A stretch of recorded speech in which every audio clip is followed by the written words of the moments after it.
El 2 de junio de 1903, un vapor transatlántico bautizado como SS Perugia completaba su travesía por el Atlántico. De la pasarela hacia suelo americano descendió un joven siciliano de 26 años. En la lista oficial de pasajeros, al lado de su nombre, figuraba una palabra que el mundo nunca más le escucharía pronunciar. El nombre con el que desembarcó aquella mañana no es el nombre que ustedes conocen, y la identidad que hoy figura impresa en cada periódico del planeta fue tomada en préstamo de una mujer con la que él jamás se casó. 122 años después, su nieto se asomaría a un balcón en Roma vestido de blanco. No estamos ante un rumor ni ante una teoría abstracta. Se trata de una cadena inquebrantable de documentos, un registro de nacimiento en Sicilia, un manifiesto de carga y pasajeros, un informe policial y un formulario oficial cumplimentado para el gobierno de los Estados Unidos en el año 1940. Al final de esa cadena documental se encuentra el Papa León XIV. La paradoja central que detiene el aliento al verla por escrito es demoledora. El apellido familiar que el mundo entero asocia hoy con el primer papa americano de la historia, Prevost, no es, por lazos de sangre, el apellido de su familia. El verdadero nombre del linaje es Rigitano, un apellido siciliano procedente de una pequeña localidad costera llamada Milazzo, en la provincia de Messina, en la costa norte de Sicilia, donde la luz se refleja en el agua con una dureza que hiere la vista. Ese es el nombre de sangre del hombre a quien el mundo católico llama hoy Santo Padre. Rigitano, no Prevost.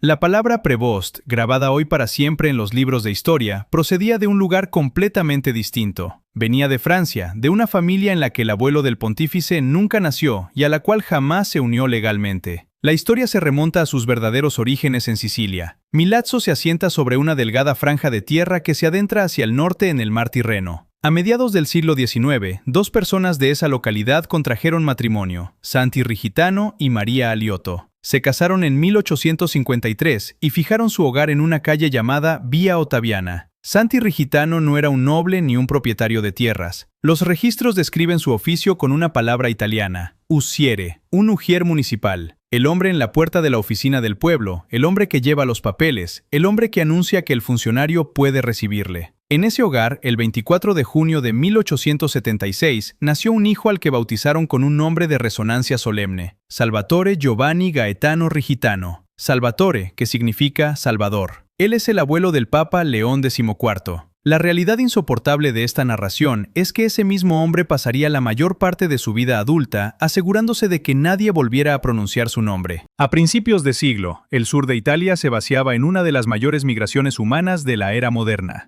En tercera clase, cientos de seres humanos viajaban hacinados por debajo de la línea flotante durante semanas. Aire enrarecido, mala comida, mareos en la oscuridad y al final, una inspección médica y un país que no hablaba su idioma. Esa fue la ruta que tomó Salvatore Giovanni Gaetano Rigitano a bordo del SS Perugia en 1903. Pero el año 1903 no fue el año en que cambió su nombre. Fue el año en que su verdadera identidad caminó por última vez a la luz del día. La sepultura de ese nombre tardaría 14 años más. 14 años de vida cotidiana en los que Salvatore no se escondió en un inquilinato de Nueva York, sino que se desplazó hacia el interior, a Quincy, Illinois, una ciudad a orillas del Mississippi. Allí trabajó como profesor de música y de idiomas, impartiendo a alumnos americanos el sonido del viejo mundo. En 1914 se casó con una mujer americana llamada Daisy F. Hughes. Sin embargo, la estructura formal pronto se fracturó. Salvatore inició una relación con otra mujer, Suzanne Louise Marie Fontaine, nacida el 2 de febrero de 1894 en El Havre, el gran puerto de Normandía en Francia. Él estaba casado, ella no era su esposa. En el contexto institucional de 1917, aquello no era solo una fractura privada, sino una infracción legal. En marzo de 1917, Salvatore Rigitano y Suzanne Fontaine fueron arrestados. El cargo oficial fue conducta indecorosa, y la denuncia que llevó a la policía hasta su puerta fue interpuesta por su esposa separada, Daisy Hughes. Tras aquel arresto, el orden habitual saltó por los aires y se desencadenó la acción decisiva. El hombre tomó la determinación de desaparecer institucionalmente. Abandonó el nombre que le dio su madre y adoptó el nombre americano de John. Y para el apellido, recurrió a una solución insólita. Tomó el apellido Prevost. No era un apellido de su linaje, era el apellido de soltera de la madre de Suzanne, una francesa llamada Jeanne Eugénie Prevost.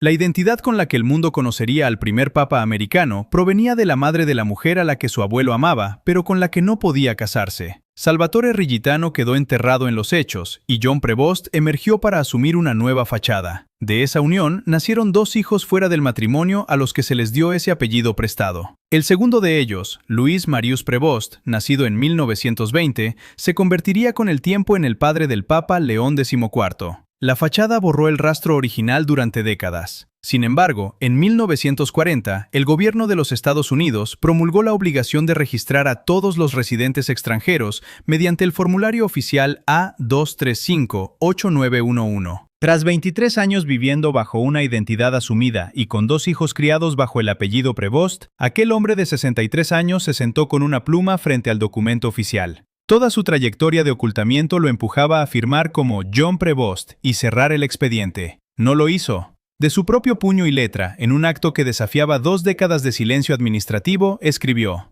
«Mi nombre es John Rigitano Prevost», y en la casilla de ingreso al país añadió la declaración completa: «Entré en los Estados Unidos bajo el nombre de Salvatore Giovanni Rigitano Aliotto». El documento oficial guardó la confesión en un archivo estatal durante 85 años. El abuelo falleció el 22 de mayo de 1960, cuando su nieto Robert Francis Prevost tenía apenas 4 años. Décadas más tarde, ese nieto avanzaría por la jerarquía eclesiástica, sirviendo como misionero en Perú, obispo de Chiclayo, y asumiendo finalmente la dignidad pontificia en el Vaticano bajo un apellido adoptado en un momento de quiebra institucional. Aquí se abre la fractura conceptual decisiva. Si la verdad documental estuvo sepultada durante más de un siglo en un archivo gubernamental mientras el sistema religioso proclamaba una identidad prestada al mundo, ¿hasta qué punto las estructuras oficiales que preservan la historia están construidas sobre nombres improvisados para cubrir el dolor humano? ¿Y qué ocurrió realmente con la segunda rama oculta de esta misma familia cuando las actas de Nueva Orleans comenzaron a revelar su propia verdad?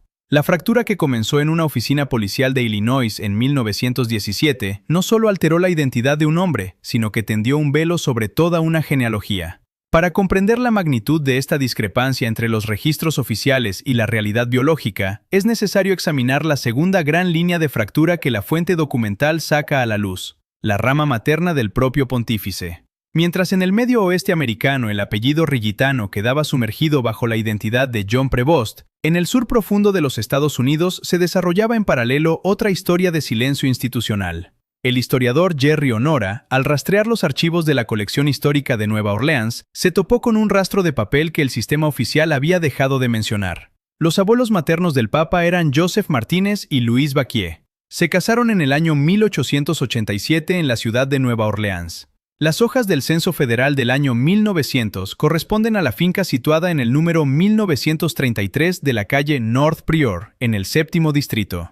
Quienes conocen la geografía social de esa ciudad reconocen de inmediato el significado de esa ubicación. El 7º distrito era el epicentro histórico de la comunidad criolla de color, un entorno urbano definido por su fe, su artesanía y una identidad cultural propia y fuertemente arraigada. Los registros censales de la época clasifican explícitamente a Joseph Martínez y Louise Baquier como afroamericanos y criollos de color. Joseph ejercía el oficio de cigarrero en los talleres del distrito. Si colocamos frente a frente los expedientes oficiales de ambas ramas familiares, la paradoja resulta sobrecogedora. Por un lado, Santi Rigitano, el bisabuelo paterno, trabajando como ujier municipal en las dependencias públicas de Milazzo, abriendo puertas y trasladando documentos oficiales. Por otro lado, Joseph Martínez, el bisabuelo materno, torciendo tabaco en las mesas de trabajo de North Prior. Ninguno de estos 2 hombres figura en las enciclopedias de historia, pero ambos convergen en la estructura genética y espiritual de la máxima autoridad de la Iglesia Católica. Alrededor de 1910, la familia Martínez abandonó el calor y la humedad de Nueva Orleans para desplazarse hacia el norte, estableciéndose en la ciudad de Chicago. Fue en esa metrópoli donde nació la madre del pontífice, Mildred Martínez.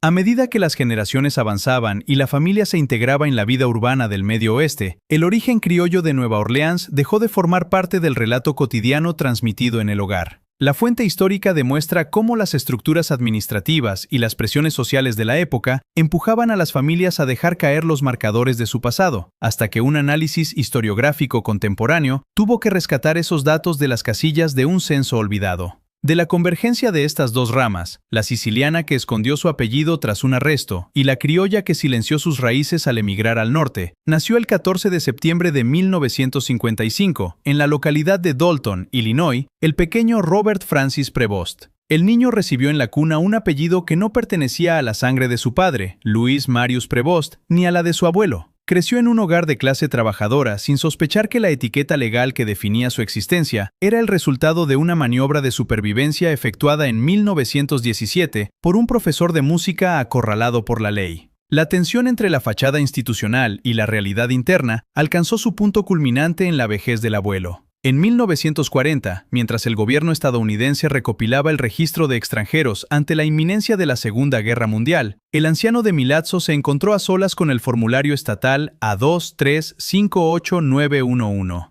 Nadie en su entorno familiar le exigía revelar la verdad. Sus dos hijos adultos llevaban el apellido Prevost y su vida en Illinois estaba plenamente consolidada. Sin embargo, en un acto de resistencia íntima contra el olvido, estampó en la casilla oficial su nombre de nacimiento completo: Salvatore Giovanni Rigitano Aliotto. No hubo confesión pública ni explicación verbal a sus allegados. El anciano confió la verdad de su linaje a la frialdad de un archivador gubernamental, sabiendo que el papel sobreviviría a las apariencias que él mismo había construido para proteger a los suyos. Las consecuencias de la verdad contenida en los archivos documentales trascienden la simple anécdota genealógica para colisionar de lleno con la arquitectura simbólica de las instituciones más antiguas del planeta. Cuando el 8 de mayo de 1925 el nombre de Robert Francis Prevost resonó desde la logia central de la Basílica de San Pedro, ante más de 100.000 personas congregadas en la plaza, la maquinaria oficial de la historia asumía una etiqueta que no correspondía a la realidad de la sangre. La muchedumbre aclamaba una fachada legal construida sobre una emergencia moral ocurrida en una pequeña ciudad de Illinois más de un siglo atrás. El apellido grabado en las crónicas pontificias no era el fruto de una dinastía centenaria ni de un linaje ilustre, sino el préstamo de una madre francesa cuya hija se enamoró de un inmigrante siciliano en desgracia. Las estructuras oficiales y los relatos biográficos tradicionales tienden a suavizar o silenciar estas líneas de fractura. El discurso institucional prefiere las genealogías pulcras, los relatos lineales de superación y las figuras de santidad o autoridad sin mancha ni fisura. Sin embargo, la lógica de los hechos documentados muestra una realidad infinitamente más compleja y humana. Frente al intento involuntario del sistema por homologar el relato y borrar las asperezas del pasado, la evidencia contenida en las actas parroquiales de Milazzo y en las hojas del censo de Nueva Orleans permanece inalterable. La paradoja institucional radica en que el propio pontífice, en su juventud y durante sus décadas de servicio eclesiástico, encarnó una trayectoria marcada por la proximidad a las realidades más periféricas y vulnerables. Antes de vestir de blanco en Roma, el fraile agustino Robert Francis Prevost entregó los mejores años de su vida al servicio misionero en el Perú. En las parroquias rurales, en los caminos de tierra y en la diócesis de Chiclayo, donde ejerció como obispo de 1915 a 1923, su labor transcurrió entre comunidades golpeadas que ignoraban por completo el secreto legal que pesaba sobre su apellido. El sacerdote americano que hablaba español e italiano y que caminaba entre los desposeídos llevaba consigo, sin saberlo, la marca de una familia que también había conocido la precariedad, el rechazo social, el arresto policial y la necesidad imperiosa de reinventarse para sobrevivir. La firmeza de la figura central de esta historia no se asienta en la negación de su origen, sino en la manera en que la providencia y la historia integran la fragilidad humana. Al igual que en las primeras páginas de las Escrituras, donde las genealogías sagradas no ocultan las imperfecciones ni las grietas morales de los antepasados, la historia del linaje del Santo Padre expone una verdad desnuda. Las instituciones se construyen sobre seres humanos falibles. Salvatore Giovanni Gaetano Rigitano murió el 22 de mayo de 1960. En el acta oficial de su fallecimiento, redactada cuando su nieto Robert tenía apenas 4 años de edad, el registro oficial finalmente alcanzó la verdad histórica. El certificado de defunción confirmó su lugar de nacimiento exacto en Sicilia y su fecha de nacimiento original el 24 de junio de 1876. El disfraz administrativo cayó al término de su vida, dejando constancia de que la realidad histórica siempre termina por sobrepasar el ocultamiento. La tensión institucional alcanza aquí su punto culminante. El hombre que hoy ocupa la cátedra de San Pedro lleva un apellido improvisado en un momento de vergüenza, mientras la sangre de un ujier municipal de Milazzo y el tabaco de un cigarrero criollo de Nueva Orleans fluyen en silencio por las arterias de la historia sagrada. Y así llegamos al momento en que el tiempo se detiene y la estructura institucional salta en pedazos frente a la contundencia de la verdad histórica. El 8 de mayo de 1925, cuando el nieto de aquel profesor de música de Illinois dio un paso al frente sobre el balcón del Vaticano vistiendo la sotana blanca, 100.000 voces aclamaron una etiqueta legal improvisada en medio de un escándalo policial. Pero debajo de la pompa ceremonial y del eco ceremonial de las campanas, la realidad de la historia ya había quedado escrita indeleblemente en el papel. Aquella masa humana reunida en la plaza pronunciaba en voz alta un nombre tomado de una mujer de El Havre a la que el abuelo del pontífice nunca pudo unirse en matrimonio. El sistema oficial presentaba al mundo un apellido decoroso, uniforme y adaptado a las exigencias de la jerarquía, pero la cadena ininterrumpida de documentos oficiales arrancaba de golpe la máscara de perfección formal. Frente a la solemnidad de las estructuras eclesiásticas, la evidencia de los archivos estatales revelaba el verdadero peso de la experiencia humana viva. El arresto en 1917 por conducta indecorosa, la separación de la primera esposa, la angustia de un inmigrante acorralado que borró el nombre que su madre le dio en Sicilia, y la desesperada adopción del apellido materno de la mujer que amaba para poder proteger a 2 hijos nacidos fuera del matrimonio. La proclamación pública del pontificado bajo esa identidad prestada no ocultó el defecto fundamental de la fachada institucional, sino que terminó por consagrarlo ante los ojos de la historia. El acto supremo de esta narración no reside en la grandiosidad del balcón romano, sino en la firma pausada que un anciano de 63 años dejó plasmada en el formulario A2358911 en el año 1940. En ese instante decisivo, a solas con una pluma y frente a la burocracia estatal de un país al borde de la guerra, Salvatore Giovanni Gaetano Rigitano restituyó la verdad de su sangre. Escribió en tinta su verdadero apellido de nacimiento, el nombre de su padre Santi y el de su madre María Aliotto de Vía Ottaviana, legando al archivo estatal la confesión exacta que jamás se atrevió a pronunciar ante su propia familia. Esa acción solitaria desmanteló por completo la pretensión del sistema de controlar y maquillar las identidades humanas. La masa que aclamaba en Roma no sabía que estaba celebrando la victoria del perdón, del refugio y del rescate sobre el escándalo administrativo. El apellido Prevost no descendió a través de las generaciones como una valiosa joya de familia, sino como una tabla de salvación lanzada en un momento de vergüenza y necesidad. Al exponer la convergencia exacta entre la linaje de un ujier municipal de Milazzo y la de un cigarrero criollo de la calle North Prior en Nueva Orleans, la historia desnuda demuestra que la gracia institucional no esquiva las fracturas morales de las familias, sino que se abre paso a través de ellas. El velo se ha rasgado por completo. El nombre de sangre de la máxima autoridad de la Iglesia Católica no era la marca impecable que exigían los registros oficiales, sino el susurro amortiguado de una pequeña ciudad siciliana bañada por el mar Tirreno. Rigitano ha salido a la luz tras 122 años de silencio, demostrando que sobre la fragilidad del dolor humano y sobre los escombros de las apariencias oficiales es donde se edifica la verdadera historia. Las consecuencias a largo plazo de esta trama documental se extienden más allá de las paredes del Vaticano y de las crónicas de los periódicos contemporáneos. La resonancia de los hechos expuestos por los archivos altera de manera irreversible la comprensión que la sociedad y las instituciones tienen sobre el origen y la naturaleza de las estructuras de poder.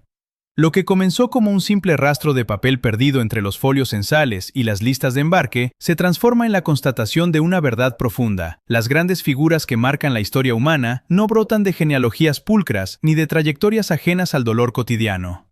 A nivel local, la transformación de la realidad para los personajes originales de esta historia se revela con una serenidad aplastante. En la pequeña localidad costera de Milazzo, frente a las aguas del mar Tirreno, donde la luz se refleja con dureza sobre la piedra, la memoria de Vía Ottaviana recupera su verdadero peso. Aquel hogar modesto donde el ujier municipal Santi Rigitano y su esposa María Aliotto criaron a su hijo en 1876 ya no es un punto olvidado en el mapa de Sicilia. Las calles por las que caminó un joven antes de embarcarse en el vapor SS Perugia quedan vinculadas para siempre con el destino del hombre que vestiría de blanco más de un siglo después. Asimismo, en el séptimo distrito de Nueva Orleans, en la finca marcada con el número 1933 de la calle North Prior, el trabajo silencioso de Joseph Martínez, torciendo tabaco, y la vida de Louis Baquier adquieren una dignidad histórica restitutoria. La labor del historiador Jerry Honora, al desenterrar las hojas del censo de 1900, devolvió la voz a una comunidad criolla de color, cuyas raíces habían quedado en silencio tras la emigración hacia las calles de Chicago.